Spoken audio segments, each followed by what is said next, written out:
রাজপথের খবর। গাড়ি চালক আর পথচারী কেউই তোয়াক্কা করছেন না নিয়ম নীতির।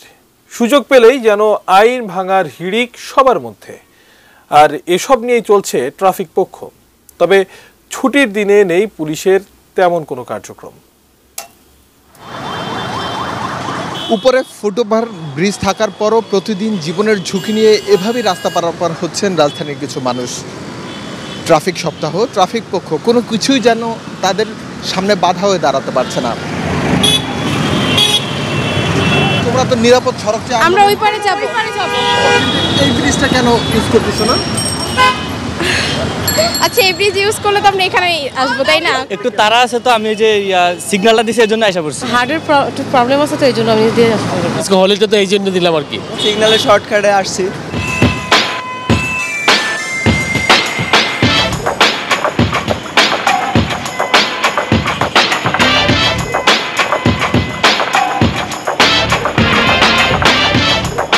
নিয়ম ভাঙাই যেন আইন এই মানুষগুলোর কাছে।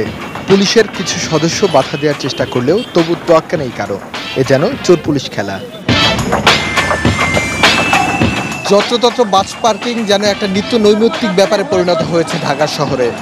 যে যে জায়গায় পারছে সে জায়গায় বাস থামিয়ে যাত্রী তুলছে, যাত্রী নামাচ্ছে।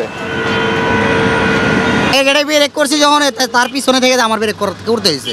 এখানে বাস থামে, ঠিক আছে, এই কারণে নামে। ওই যে আপনি ওই যে পিছনে দেখেন ওইখানেও থামে রয়েছে বাস। এই বাসটাই যেন শেষ বাস। যাত্রীদের অবস্থা দেখলে তাই মনে হবে। অপরদিকে গাড়ির চালকের এলোপাথারি দৌরাত্ম্য, সব মিলিয়ে চরম বিশৃঙ্খলা ছুটির দিনে। এটি বাস থামার নির্ধারিত স্থান। কালে ভদ্রে দু একটি বাস থামলেও এখানে যাত্রী নেই। আরিফ হোসেন, এটি নিউজ, ঢাকা।